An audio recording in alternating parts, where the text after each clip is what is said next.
Prynawn da, good afternoon. I'm delighted to be speaking to you. Thank you to Welsh Women's Aid, Community Housing Cymru and the Chartered Institute of Housing for organising today's event. The Welsh Government recognises that a good quality, affordable and secure home is fundamental to the well-being of both the individual and the community in which they live. That is why housing is amongst the 5 cross-cutting priorities in our national strategy, Prosperity for All. We also want victims and survivors of domestic abuse and sexual violence to feel informed and be able to access support easily so we can work towards making Wales a safer place. This conference is a great opportunity to highlight the vital role the housing sector can play. The staff and volunteers working in the housing sector have daily contact with vulnerable people, so are uniquely placed to spot the early warning signs of domestic abuse and all forms of violence. The housing sector is doing some excellent work in this field. There are many examples of good practice which ensure victims' needs and safety is paramount. Housing associations have an established record in tenant engagement and participation. This provides a strong foundation for working with victims of domestic abuse.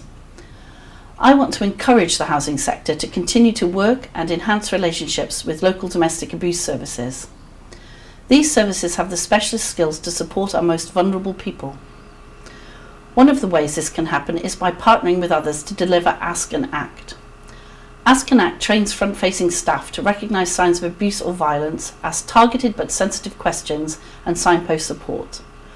Rolling out this important and sometimes life-saving training to those in a position to make a positive difference is so worthwhile. The National Strategy for Violence Against Women, Domestic Abuse and Sexual Violence sets out the Welsh Government's commitments to eliminating violence and abuse. This includes supporting relevant authorities through our national training framework, incorporating Ask and Act.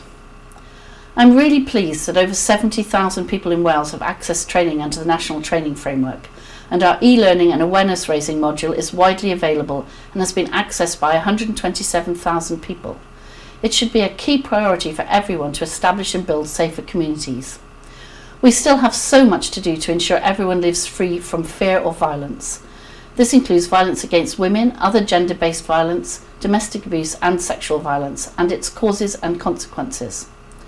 We are driving this agenda in Wales through the legislation that we've introduced, in particular the Social Services and Wellbeing Wales Act 2014, which introduced a number of key safeguards for adults at risk. These include the duty to report adults who may be at risk of abuse or neglect, the Violence Against Women, Domestic Abuse and Sexual Violence Wales Act 2015, which was introduced to improve the public sector response to these issues, the Renting Homes Wales Act 2016, which will make it simpler and easier to rent a home. It will also help prevent victims of domestic abuse from becoming homeless by enabling the perpetrator to be targeted for eviction. I fully support the End Sex for Rent campaign and was pleased to be able to show that support via social media in December. I condemn the practice of women being coerced into offering sex for rent and any act which takes advantage of the poverty and social inequality of women that are preyed upon is repugnant. It's important to send a clear message that this is illegal and landlords offering accommodation in exchange for sexual favours are not landlords, they are criminals. We are also taking action to support the End Sex for Rent campaign and will be amending the Code of Practice for landlords and agents licensing under Rent Smart Wales. This will make it crystal clear that any licensed person who is convicted of an offence in this area risks losing their licence to operate in Wales. The Welsh Government Supporting People programme plays an important role in providing a safe home for those fleeing domestic violence or, where possible, supporting them in their own home. The support enables them to develop the skills and confidence to maintain their home, often addressing the issues of disempowerment that are associated with their victimisation. It also helps by dealing with issues such as securing injunctions and tackling the direct impact of the abuse they have experienced. We must all ensure that we continue to listen and learn, both from survivors and from specialist services, in terms of what is working and what needs to be improved across the whole of Wales. Today's conference provides an opportunity for sharing practice and inspiring one another to bring about change, to develop and sustain an effective approach to preventing and addressing domestic abuse and other forms of violence across Wales. This will allow us to protect the public and help rehabilitate those at risk of offending or committing further abuse.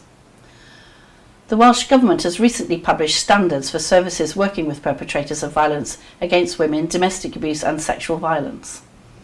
The standards provide a benchmark for services in Wales with the aim of preventing and reducing abusive behaviour. Early intervention approaches to working with perpetrators, victims and survivors contribute positively to protecting the public and minimising harm to potential victims. To have real impact, we must focus on early intervention while ensuring there are evidence-based and effective services in place to provide the required support to all those affected by domestic abuse and other forms of violence. Last November, the former First Minister, Karen Jones, announced an expert-led review into refuge provision and sexual violence services in Wales. This will help to transform the support provided to victims of sexual assault and domestic abuse. The review will be led by Wales' Centre for Public Policy. It will examine some of the best international examples of services and support. It will also engage with people who have experience of refuge and sexual abuse services. The intention is to develop a Made in Wales model that provides a world-leading standard of support to victims of sexual violence. It is vital that we continue to work together to change attitudes so that it is understood that abusive behaviours are not acceptable and will not be tolerated in Wales. In line with the principles of the Wellbeing of Future Generations Act, this will require sustained efforts so that all services and partners work consistently and collaboratively to make a difference. Together, we can ensure that everybody in Wales is able to live fear-free. I'm sorry I could not join you today, and I hope you will have an informative and interesting day. Diolch yn fawr. Thank you very much.